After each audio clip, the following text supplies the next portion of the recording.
갈라디아서를 읽어 가시는 그 느낌이 어떠신지 잘 모르겠습니다. 우리가 갈라디아서를 본 지 얼마 되지 않았고 또 어제는 주일이어서 또 새벽 예배를 드리지 않아서 그런데요. 오늘 우리에게 주어진 하나님의 말씀을 볼 때 조금은 이렇게 뭐라 그럴까요? 좀 싸우고자 하는 아니면 자신의 의로움들을 좀 드러내고자 하는 그런 바울의 그 마음 상태가 이렇게 느껴지는지 잘 모르겠습니다. 오늘 11절부터 봤는데요. 바울이 갑자기 게바를 등장시킵니다. 여기서 게바는 이제 베드로를 얘기하는 거죠. 그래서 이제 베드로의 이름이 성경 안에서 한 세 종류로 불리는데 먼저는 잘 알려진 대로 베드로. 그 다음에 예수님은 주로 베드로를 시몬이라고 이렇게 부르셨죠. 아주 따뜻하게 이렇게 시몬이라고 부르기도 하셨고, 또 바울 같은 사람은 베드로를 이렇게 게바라고도 이렇게 불렀습니다. 근데 이제 베드로가 이제 게바가 안디옥에 온 적이 있다라고 오늘 11절은 이야기하고 있어요.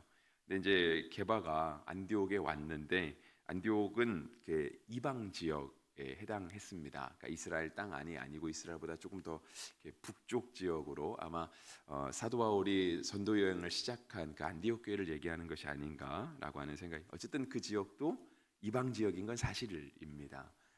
근데 이제 이방인 지역에 왔으니까 당연히 뭐 이렇게 이방인들과 함께 식사하는 또 그들을 만날 수 있는 그런 시간이 자연스럽게 있었겠죠. 근데 이제 성경에도 보면 이제 그들과 함께 식사를 하다가라고 하는 말씀이 있어요. 12절에 보시면 그러잖아요. 이방인과 함께 먹다가라고 하는 이야기가 나옵니다. 근데 이 베드로가 이제 이방인과 함께 식사 규제를 나누고 있는데 그 시간에 야고보에게서 온 어떤 이들이 있었습니다. 12절 앞에 있는 것처럼. 그래서 야고보는 그 당시 예루살렘 교회의 최고 리더라고 할 수 있는, 그러니까 지금으로 따지면 뭐 총회장 정도 된다고 할까요?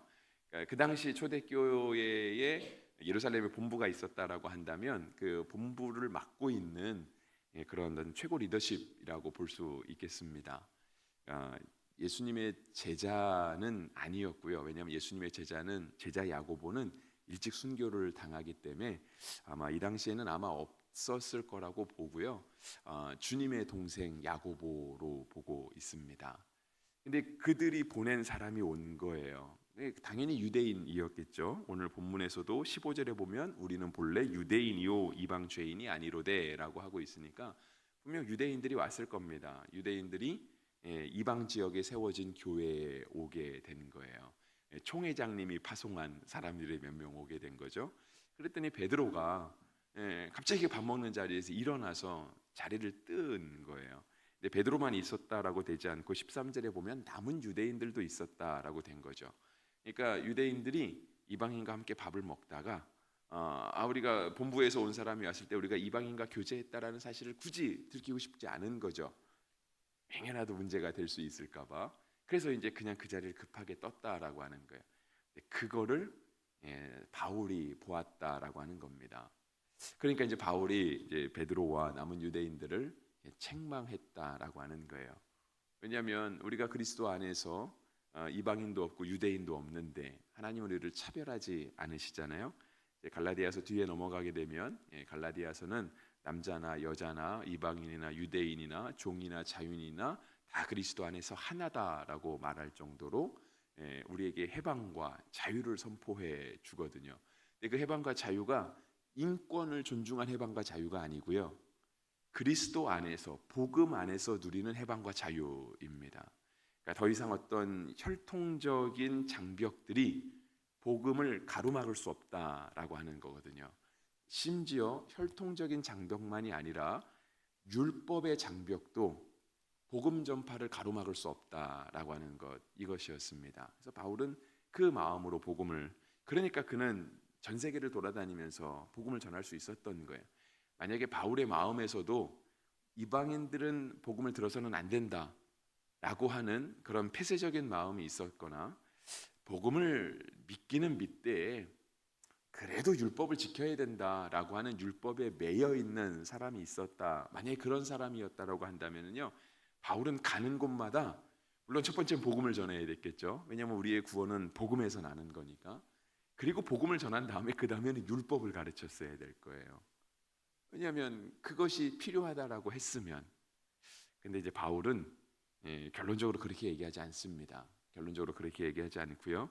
2장 20절에 있는 말씀, 우리에게 굉장히 익숙한 말씀이잖아요.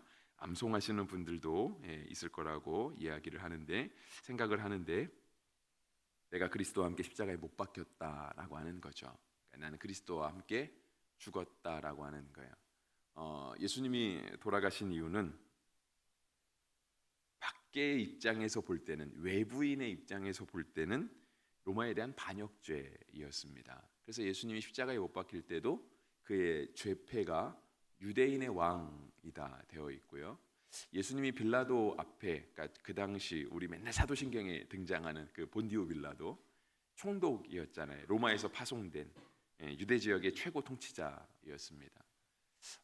그의 앞에서도 이야기할 때 본디오 빌라도가 묻잖아요. 너가 왕이냐? 왜냐하면 정말 예수님이 스스로 왕이라고 하면 이건 명백한 로마에 대한, 제국에 대한 반역이거든요. 마땅히 죽어야 되는 거죠. 그러니까 빌라도도 그거를 따지고 싶었던 거예요. 정말 이 사람이 유대인이 주장하는 대로 반역하려고 하는 왕이냐? 그러면 로마의 법대로 처리하겠다라고 하는 거죠. 실은 본디오 빌라도는 그걸 찾아내지 못했습니다. 그래서 도리어 유대인들에게 다시 돌려보내죠. 나는 이 사람에게서 죽일 만한 죄를 찾지 못했다. 이것이 이 사람을 고소하는 게, 그래서 이 사람은 예수님을 고소하는 것이 로마 법, 어떤 반역에 대한 문제가 아니고 너희들이 가지는 종교의 문제라고 한다면 너희가 가서 해결해라.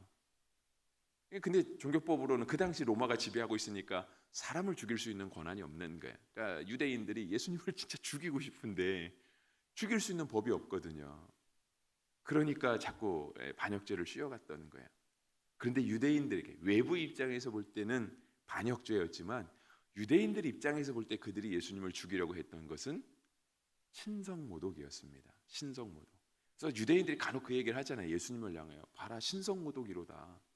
특히 요한복음에 그런 얘기 많이 나오죠. 왜냐하면 요한복음에서는 예수님이 자신을 드러내시잖아요. 아버지와 나는 하나다. 아버지가 일하니 나도 지금까지 일한다. 내가 하는 말은 내 말이 아니고 아버지의 말이다 라고 하면서 하나님과 자기를 자꾸 동등하게, 물론 우리는 당연한 믿음으로 고백하잖아요. 예수님은 하나님이시다 라고 믿음으로 고백하지만 그 당시 사람들에게 이게 잘 받아들이지 않았다. 그러니까 자꾸 신성모독으로 그렇게 예수님을 죽이려고 했거든요. 내가 그리스도와 함께 십자가에 못 박혔다 라고 하는 것, 이것은 우리가 그 유대인들이 맨날 걸고 넘어졌던 그 율법들, 예수님은 결국은 그 율법 때문에, 신성모독 때문에 돌아가신 거잖아요. 근데 우리도 예수님과 함께 십자가에 못 박혔다라고 하는 얘기는 우리도 율법에 더 이상 매여 있는 존재는 아니다라고 하는 거예요. 여러분, 우리가 율법에 매여 있으면 할 일이 정말 많아요. 율법에 기록된 거 다 지켜야 되잖아요. 우리가 율법에 매여 있다라고 하면 우리 예배 드리면 안 돼요. 가서 지금도 양 잡아야 돼요. 상번제, 아침에 한 마리, 저녁에 한 마리 양 잡아와서 맨날, 소위 말해서 좀 표현이 좀 새벽에 좀 과격한 표현일지 모르겠지만 맨날 양을 잡아야 되는 거예요. 그 목을 따야 되는 거예요. 피가 흐르고, 동물 우리가 웬만한 거 하나 잡아도 고기 생선 한 마리만 손질해도 나오는 부수물들이 많잖아요. 맨날 그런 게 아침 저녁으로 나오는 거예요. 만약에 그 당시 우리가 율법을 지켜야 된다면 목사는 제사장이 되겠죠, 그죠? 이렇게 앞에 양복 거룩하게 입고 이렇게 편안하게 설교할 수 없습니다. 제사를 지내는데 막 옆에서 불 떼는 거잖아요. 불 떼고 막 고기 굽고, 이게 아마 이 공간 안이 이렇게 지붕을 덮을 수 없을 거예요. 고기 태우는 냄새가 아침 저녁으로 올라가는데 어떻게 지붕을 덮었겠어요? 환기를 위해서도 못 덮었겠죠. 우리가 율법을 지켜야 된다라고 한다면 사실상 우리가 매여 있는 것들이 너무 많아요. 근데 주님이 우리 가운데 그 율법의 장벽들을 다 해소시키는 거예요. 그래서 정말 우리가 율법에서 자유롭게 되었다라는 사실을 믿음으로 고백한다면, 우리는 이미 율법에서 자유로운 몸으로 살잖아요. 여러분, 성경에 기록된 율법 다 안 지키잖아요. 그러니까 나는 율법에서 자유롭습니다. 왜냐하면 주님이 우리를 자유롭게 하셨기 때문에 나는 율법에 더 이상 매여 있지 않습니다 라고 하는 것을 우리의 신앙으로 고백하고 살아가고 있고, 지금도 우리가 율법으로부터 자유롭게 살아간다라고 한다면 2장 20절 말씀, 내가 그리스도 안에서 죽었다라고 하는 사실도 그만큼 우리 가운데 당연하게 자연스럽게 받아들여져야 된다. 만약에 우리가 그리스도 안에서 죽었다라고 하는 이 말씀을 암송하면서 맨날 은혜로 이야기하지만, 그래서 나는 더 이상 율법을 지키지 않아도 됩니다 라고 해서 나의 신앙에 해방과 자유를 주었다 라고 하면서 그 자유로움과 해방은 느끼지만, 실제로 나의 자아가, 실제로 나의 죄됨이, 실제로 이웃을 대하고 세상을 살아가는 나의 어떤 삶의 목표와 계획들이 그리스도 안에서 하나도 죽어지지 않고, 그래도 나는 이건 하면서 살아야 돼 고집 부린다면, 그건 동일하게 우리도 책망받을 일이 있는 거예요. 그거는 우리가 우리 스스로를 위선하는 자로 만드는 거예요. 외식하는 사람. 13절에 적혀 있잖아요. 베드로뿐 아니라 남은 유대인들까지도 그와 같이 외식함으로 바나바도 그들의 외식에 유혹되었다. 사도 바울이 볼 때 베드로도 바나바도 많은 유대인들도 총회장으로부터 파송된 그 사람들도 다 하나님 앞에 경건하게 살고 의롭게 살고 자유롭게 산다고 얘기하면서 율법에 매여 있었다라는 것을 지금 바울 사도가, 베드로가 누굽니까? 베드로 예수님의 제자, 주는 그리스도 살아계신 하나님의 아들입니다. 예수님이 너의 그 고백 위에 내가 교회를 세워줄게, 너가 그 교회에 엄청난 권한을 줄게, 너가 매이면 하늘에도 매이고 너가 풀면 하늘도 풀릴 거야.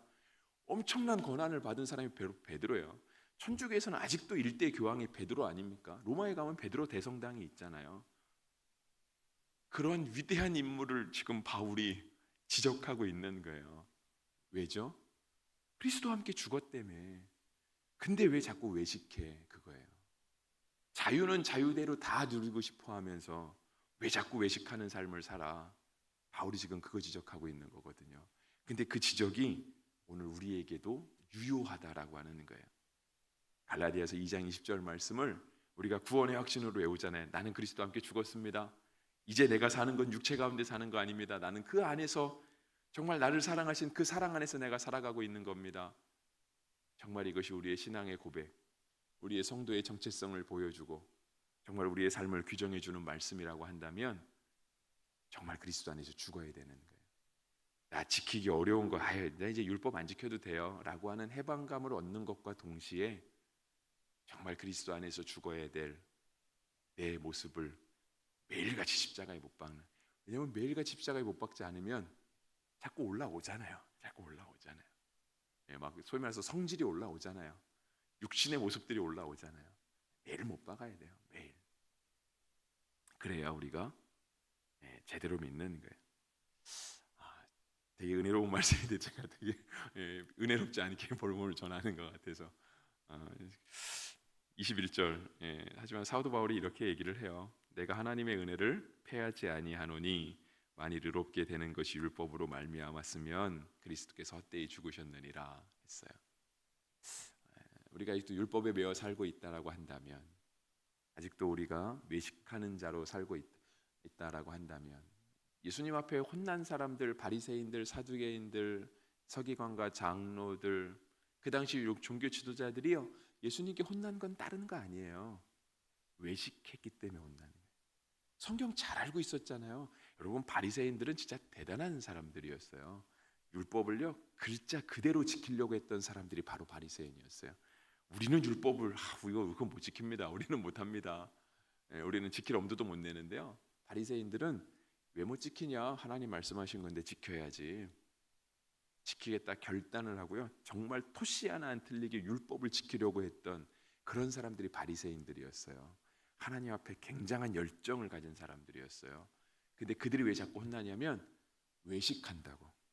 지킨다고는 하는데 자꾸 그거 가지고 교만해지고 위선적으로 보이고, 그러니까 자꾸 외식한다고 혼난 거거든요. 근데 율법 자체가 제가 나쁘다고 말하는 게 아니고요, 그 외식 자체가 나쁘다는 거예요. 근데 우리에게도 그러한 삶이 벗어나지 않는다면 21절 끝에 있는 것처럼 그리스도의 죽음을 우리가 헛되이 만드는 거예요. 헛되이. 그래서 내가 그리스도와 함께 죽었다라고 하는 이 말씀, 그리스도 안에서 다시 살아났다라고 하는 이 자유함, 이 진리, 우리는 그래서 그리스도 안에서 다시 살아난 사람들이자, 우리는 그리스도와 함께 천국에 갈 거잖아요. 이 진리 속에 살아가고 있다라고 한다면 정말 그리스도 안에서 죽게 되고 그리스도 안에서 다시 살아나는 은혜가 오늘 우리의 삶 가운데 풍성케 되기를 주의 이름으로 축복합니다.